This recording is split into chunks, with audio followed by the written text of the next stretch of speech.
Bonjour, bonjour. Allez, hop, c'est reparti. Toujours pareil, on fait notre album romantique collection de Stamperia et on arrive au bloc numéro 4 qui a toujours la même mesure, 23, 46 et de 48 sur 17. Ça va pas changer, ils sont les 4 les mêmes. Alors là, on va faire la page numéro 7. Sur la page numéro 7, il y a encore pas mal de découpage à faire au niveau de la structure. Et attention, il va y avoir un sens de collage que j'ai mis là pour pas l'oublier. Parce que chaque chose s'imbrique l'une dans l'autre. Donc, on va essayer de faire les choses par ordre pour pas se tromper. Alors, et je vais les coller au fur et à mesure. Comme ça, vous verrez au fur et à mesure ce que ça donne. Alors, premier travail, le grand rabat.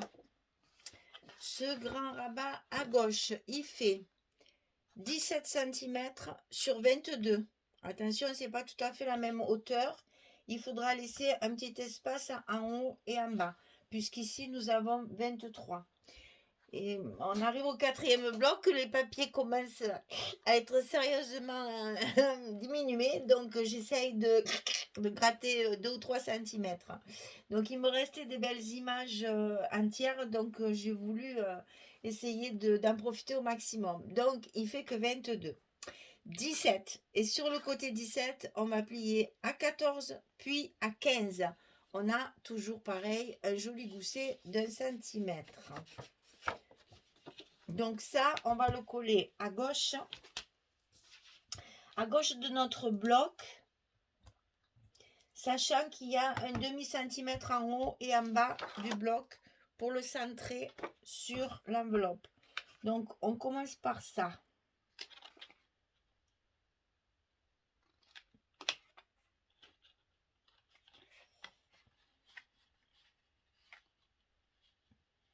Je me tais parce que difficile de parler et de faire les choses comme, oh là là, bien concentré.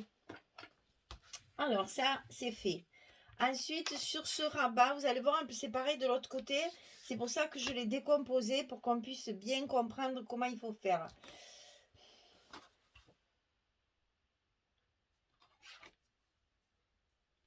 Alors, sur ce bloc, il y a un petit rabat.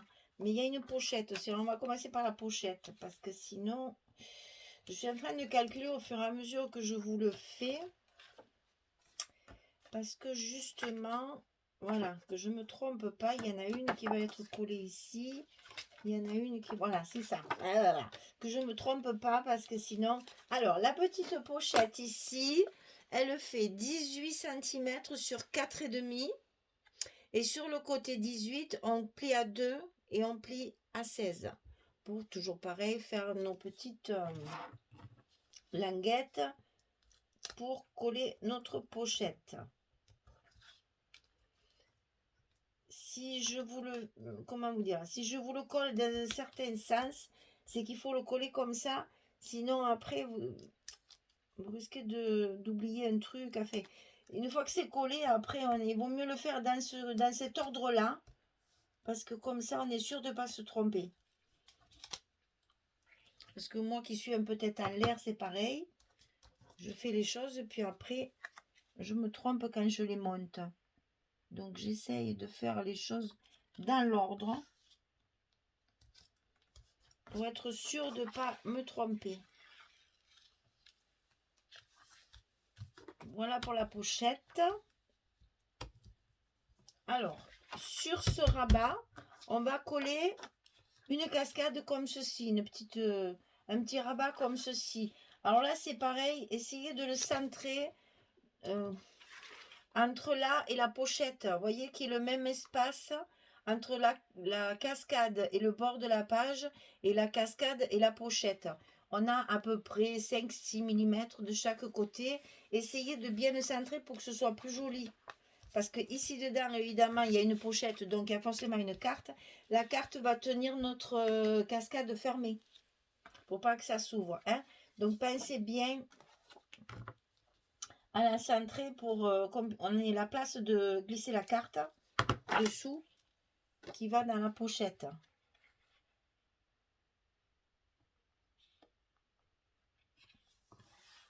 Voilà, comme ceci. Parce que ici, on va mettre une carte comme ça et ça va tenir la cascade fermée pour pouvoir abattre sans que la cascade se promène. Vous voyez? Voilà, c'est pour ça. Donc pour l'instant, on fait ça. Alors, c'est pas fini, hein? Toujours de ce côté, toujours du côté gauche. On va coller encore une cascade, mais sur le bloc cette fois. Et c'est pour ça que je vous ai fait coller ça avant. C'est qu'il faut le mettre au même niveau, ici, que la page, que le rabat de gauche, là. Ne le mettez pas tout en haut, parce que quand vous allez fermer votre rabat, ça va dépasser et ça ne sera pas joli. Moi, je fais en sorte qu'il soit à côté, c'est-à-dire vraiment dans le prolongement de ma page ici, là, de mon rabat de gauche. D'accord? Et donc là, on met la colle ou le scotch dessous, bien sûr, pour le coller au bord du bloc. Voilà, comme ça. C'est-à-dire que là, quand vous allez fermer votre rabat, la carte est au même niveau, la cascade est au même niveau, ça ne se voit pas. Voilà, on a fait un côté. Eh bien, c'est la même chose, mais de l'autre côté, en sens inverse. C'est-à-dire, on colle d'abord notre porte à droite. C'est la même chose, 17 sur 22, 14 et 20... 14 et 22? Non, non, non. Il y a comme un défaut, c'est 14 et 15. C'est pas 22 là, hein, c'est 15. 14 et 15, voilà. Il y a toujours un gousset d'un centimètre. Hein. On plie à 14 et on plie à 15 et on a notre languette de 2 cm qui va rentrer dans l'enveloppe du côté droit. Et toujours pareil, on laisse, le mieux c'est de mettre ça, comme ça vous avez votre repère. On laisse un demi-centimètre en haut et en bas pour l'aligner sur l'autre. Voilà, comme ça. Alors, ça c'est fait. Ensuite, on colle la pochette. Alors, toujours pareil. 18 sur 4,5, on plie à 2, on plie à 16. C'est la même chose que de l'autre côté. C'est juste que j'ai voulu vous montrer les deux côtés pour que vous ne me trompiez pas dans le montage. Il y a un sens de montage pour les cascades. Alors, on colle notre petite pochette le long de la pliure, au bord de la page, et de l'autre côté, on tire sur le rouge, et voilà, c'est collé. Ensuite, on a, voilà, la cascade du rabat, comme ceci. Donc, toujours pareil. 13 sur 16, on plie à 11. C'est la même chose. Et ça, vous vous rappelez, on le centre. Eh bien, on le centre entre la pochette et le bord de la page. Ici et ici. Là. Pour justement qu'il y ait à peu près le même espace. Donc, je vous dis à peu près 5-6 mm. Voilà. Ça c'est collé.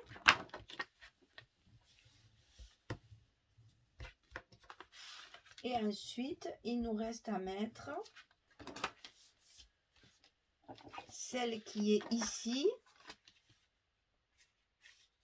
en face, du côté droit.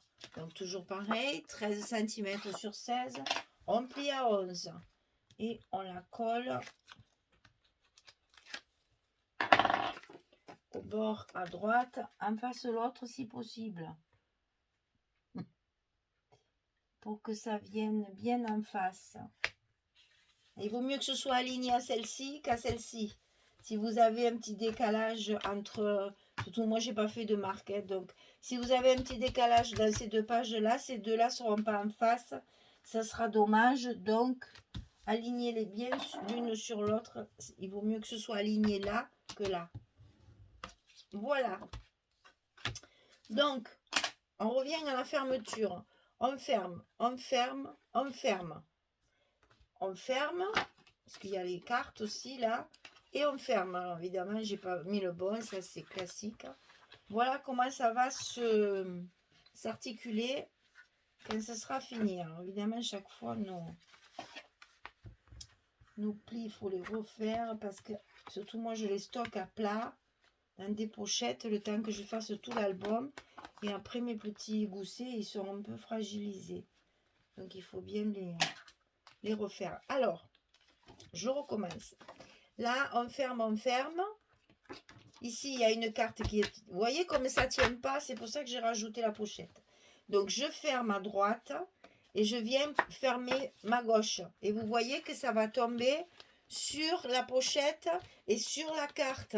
C'est pour ça qu'il faut bien penser à la chronologie du collage, de la structure. Sinon, après, ça ne va pas marcher pour vos aimants et vous allez être embêtés. Alors, donc, pensez d'abord la porte, la pochette, la carte qui va sur la pochette, celle-ci qui va dessous et on recommence. La porte, la pochette, la carte qui va sur la pochette et la pochette qui va là.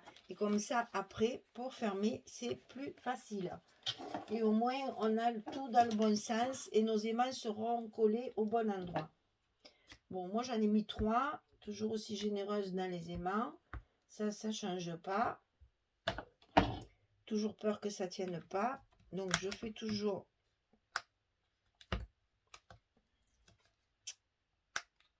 et d'un.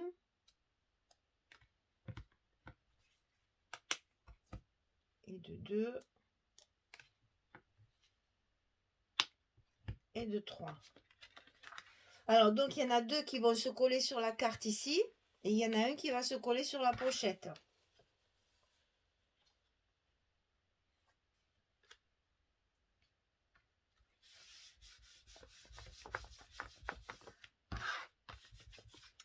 On fait bien attention que tout soit en face.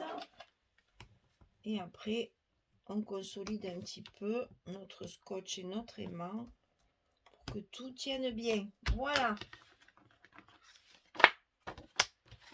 Voilà, notre structure est finie. Vous savez qu'il vous faut faire 2 cartes, donc de 11 sur 16, hein, chaque fois. 11 sur 16.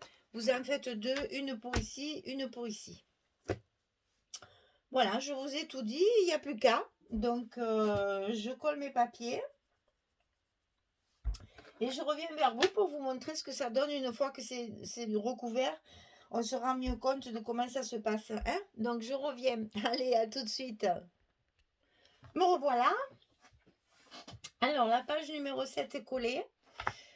J'ai fini de mettre tous les papiers et je vais vous faire voir justement le côté difficile de ce papier. Donc là, ça va. On ouvre comme ceci. Ici, dans un premier temps, on a la petite carte qui tient la cascade bien fermée. Donc là, on a donc l'emplacement pour mettre 4 photos. De l'autre côté, c'est la même chose. Donc là, on va faire pareil. Bon, il y a les aimants, mais je pense qu'on peut faire au moins une petite décoration. Vous voyez ce papier, quand je l'utilise comme ça, ben,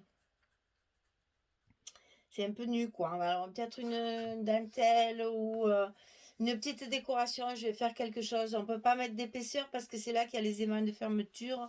Donc, voilà, c'est toujours un peu embêtant. Donc, ici, pareil, on a donc la carte et la cascade qui s'ouvre sur le côté, ici. Et ici, au milieu, on a donc nos 2 cascades. Et voilà la difficulté de ce papier, ce que je vous disais. Il me reste un gros morceau comme ça, mais il est dans ce sens. Vous voyez? Donc moi, j'ai besoin de temps en temps un peu de verticalité là, hein, parce que sinon, on n'y arrive pas. Alors, qu'est-ce que je vais faire? Ben, évidemment, je vais mettre un tampon, là, enfin, une décoration, je vous mets n'importe laquelle, hein. Voilà, c'est sûr, je vais faire un truc comme ça. Parce que là, les écritures, elles sont de travers. Et bon, évidemment, c'est pas gênant à outre mesure. Mais bon, ça, c'est pas très heureux non plus, quoi. Il faut vraiment jouer avec ce papier, c'est très difficile. Je cherche parce qu'il me semblait que j'avais un tag avec un trou de chaque côté. Et même pas. Et là aussi, c'est pareil, tout est vertical, hein. Faut pas mettre trop gros parce que sinon, ça cache la fleur. Peut-être mettre un comme ça et puis avec un petit tag qui dépasse ou je sais pas, un truc, voilà. Je vais faire un petit montage de façon à cacher l'écriture qui est de travers et c'est pas très heureux. Non, bon, c'est sûr, c'est pas gênant non plus, mais bon, ça gêne l'œil en fait. Voilà, ça fait un petit truc à l'œil parce que ben, c'est à l'envers. Mais alors, le bouquin lui-même, c'est pas gênant. Regardez, franchement, il part comme ça sur la diagonale, c'est pas gênant. Le fond, c'est pareil, ce sont des chiffres, des centimètres, des choses comme ça. Alors moi, ça me contrarie, mais bon. Sinon, ce morceau de papier, je ne peux pas l'utiliser autrement que horizontalement. Et il arrive un moment où ben, il me faut des pages dans ce sens. Parce que celle-ci, elle est dans le bon sens. Celle-ci, elle n'est pas dans le bon sens. Elle est comme ça normalement. Il y a des écritures ici. Je ne sais pas si vous pourrez les voir à la caméra, mais là, il y a des écritures. Elles sont dans ce sens. Ah, et moi, il me le faut là.